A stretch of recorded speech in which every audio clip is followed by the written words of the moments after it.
ये वाला टेलीग्राम जरूर ज्वाइन कर लीजिएगा, इसकी लिंक डिस्क्रिप्शन में दी गई है। कोई भी पेड बुक की जानकारी के लिए इन दोनों नंबर पर कॉल कर सकते हैं। लगातार इसका रिवीजन चलता है। नमस्कार दोस्तों, स्वागत है आपका स्टडी फॉर सिविल डिवीजन में। बीपीएससी की सेक्शन वाइज की में आपका स्वागत है। इस वाले वीडियो में हम लोग डिटेल्ड सेक्शन वाइज की देने जा रहे हैं। बीपीएससी का 67 का प्रीलिम्स का पेड बुक चालू होने वाला है 18 जनवरी 2021 से। ज्यादा जानकारी के लिए 8564880530 पे या फिर 9696066089 पे आप कॉल करके पूरी जानकारी ले सकते हैं। फ्री वाला टेलीग्राम हमारा जरूर ज्वाइन कर लीजिएगा। वहां पे लगातार पिक्स का जो है रिवीजन चलता है। लगातार हम वीडियो की अपडेट देते हैं। अगर आप हमारे यूट्यूब में है तो टेलीग्राम में होना बहुत ही जरूरी है। आप इसको खुद अटेम्प्ट करके एक बार देखिए और फिर बताइए आपके कितने क्वेश्चन सही हो रहे हैं। कमेंट करके बताइए जल्दी से कितने सही हो रहे हैं। आइए कुछ करंट अफेयर के क्वेश्चन देख लेते हैं। तो यहाँ पर जो 56 नंबर का क्वेश्चन है, यहाँ से करंट अफेयर स्टार्ट होता है और ये छिटपुट बटा हुआ है अलग अलग जगह पे।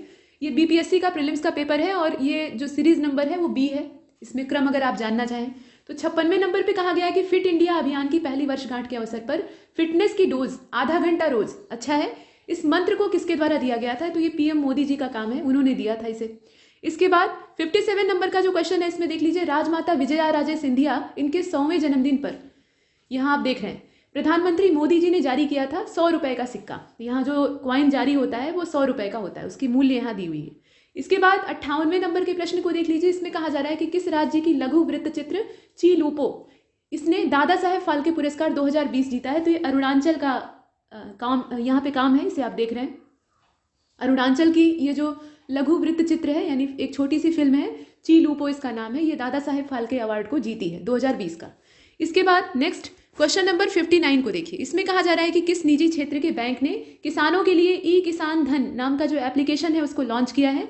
तो ये HDFC बैंक है। यहाँ अगर आप देखें तो ये बी वाला है, HDFC।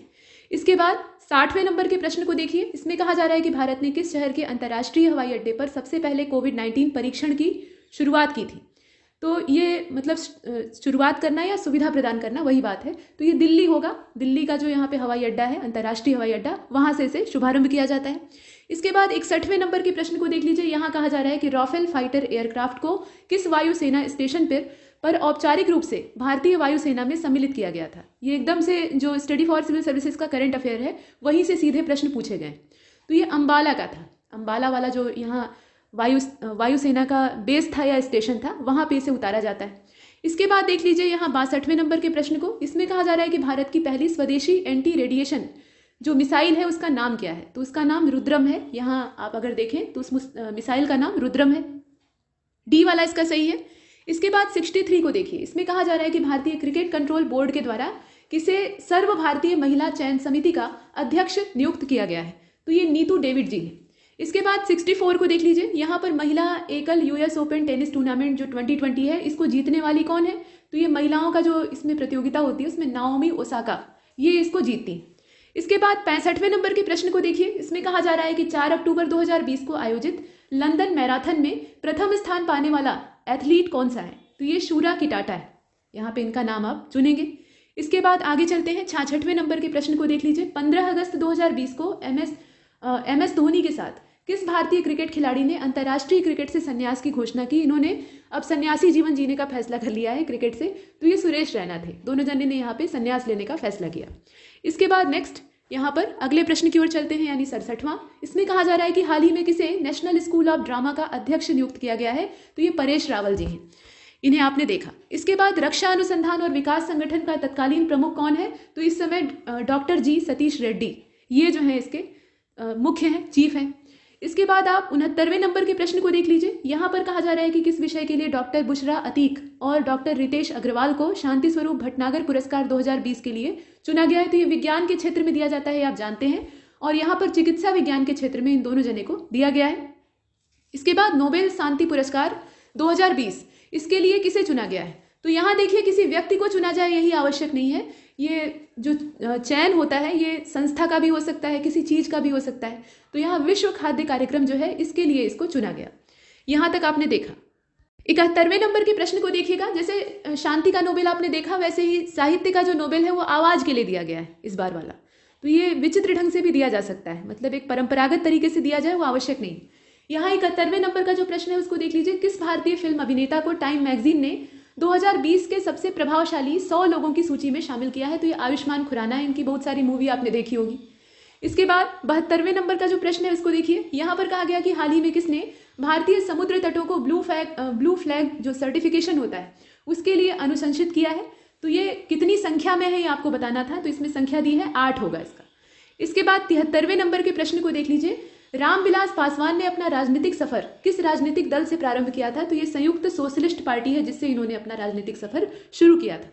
इसके बाद 74वें नंबर के प्रश्न को देखिए। इसमें कहा जा रहा है कि भारत के निर्वाचन आयोग ने कब बिहार विधानसभा 2020 के आम चुनाव के लिए प्रेस नोटिस जारी किया था? तो ये तारीख याद रखिएगा 25 सितंबर 2020। ये जो प्रेस नोटिस है उसकी तारीख भी पूछ ली गई है। इस प्रकार के फैक्चुअल क्वेश्चन यहाँ पर दिए जाते हैं। इसके बाद आगे चलते हैं। 21 सितंबर 2020 को वीडियो सम्मेलन के द्वारा किस राज्य में घर तक फाइबर योजना को शुरू किया गया? तो ये बिहार राज्य था। आपने करंट अफेयर में बहुत जगजाहिर तौर पर पढ़ा होगा। इसके बाद 76वें नंबर के प्रश्न को देख लीजिए। ये बिहार विधानसभा का जो चुनाव हुआ है उसकी वजह से यहाँ चुनाव से जुड़े हुए प्रश्न पूछे गए हैं। तो बिहार के राजनीतिक स्वर्गीय रघुवंश प्रसाद सिंह पहली बार किस लोकसभा के लिए निर्वाचित हुए थे? तो ये 11वीं लोकसभा थी। क्रम से अगर देखा जाए तो 11वें नंबर की जो लोकसभा थी उसके लिए ये निर्वाचित होते हैं। इसके बाद 77वें नंबर के प्रश्न को देख लीजिए। क्वाड्रिलैटरल सिक्योरिटी डायलॉग नाम का जो अनौपचारिक युद्ध नीतिक समूह है वो निम्नलिखित में से, मतलब उस समूह का निम्नलिखित में से कौन सा सदस्य नहीं है? तो यहाँ जो देश आपको दिख रहे हैं भारत, जापान और ऑस्ट्रेलिया वो तो हैं, लेकिन चीन नहीं है। जो नहीं है उसी को आपको तलाशना है, तो चाइना इसमें नहीं होगा। यहाँ तक हमने देखा। इसके बाद देख लीजिए, यहाँ कहा जा रहा है कि सितंबर 2020 में वीडियो सम्मेलन के माध्यम से ब्रिक्स जो संगठन है उसके संस्कृति मंत्रियों की 5वीं बैठक किसने भारतीय दृष्टिकोण से उसका प्रतिनिधित्व किया?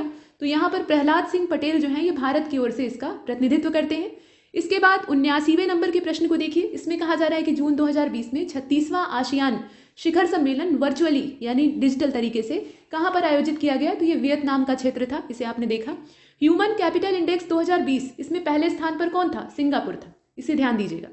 इसके बाद 81वें नंबर के प्रश्न को देखिए। ऑपरेशन MAGA यानी मागा इसको कहा जाता है, ये किससे संबंधित है और ये संयुक्त राज्य अमेरिका में चल रहा है, इसको ध्यान दीजिएगा। तो ये डोनाल्ड ट्रंप के पुनर्निर्वाचन अभियान से जुड़ा हुआ है। डोनाल्ड ट्रंप जो है वो हार मानने को तैयार ही नहीं है। वो कतई ये नहीं घोषित कर रहे हैं कि वो हार गए हैं। उनका कहना है कि वो अभी भी अगर न्याय हो और फिर से गणना वगैरह हो, प्रक्रिया फिर से दोहराई जाए तो हम जीत जाएंगे, ऐसा उनका मानना है। यहाँ तक हमने देखा। इसके बाद अगले प्रश्न की ओर चलते हैं। यहाँ कहा गया कि किस अरब देश ने पहला नाभिकीय ऊर्जा संयंत्र प्रारंभ किया है? तो ये संयुक्त अरब अमीरात है जिसके द्वारा इसे शुरू किया गया है। इसके बाद 83वें नंबर का जो प्रश्न है इसको देख लीजिए। यहाँ पर कहा गया कि इजराइल से शांति समझौता करने वाला अरब का जो पहला देश है वो कौन सा है? तो ये जॉर्डन है। यहाँ आप देख रहे हैं ये जॉर्डन है, इसे ध्यान दीजिएगा। इसके बाद 84वें नंबर के प्रश्न को देखिए। इसमें कहा गया कि अक्टूबर 2020 से जून 2021 तक के लिए किस देश को अंतर्राष्ट्रीय श्रम संगठन के संचालन मंडल यानी गवर्निंग बॉडी का अध्यक्ष बनाया गया? तो ये भारत देश है, अपना देश है, इसको ध्यान दीजिएगा। 85वें नंबर के प्रश्न में कहा गया है ऑपरेशन मेरी सहेली, ये सितंबर 2020 में स्टार्ट होता है। इसका पर्पस क्या है, उद्देश्य पूछा जाता है। तो उद्देश्य है कि जो ट्रेन होती हैं, रेल होती हैं, वहाँ पे महिला यात्रियों की सुरक्षा को बढ़ाया जाए, ये इसका मेन उद्देश्य है। यहाँ तक हमने इसे देखा।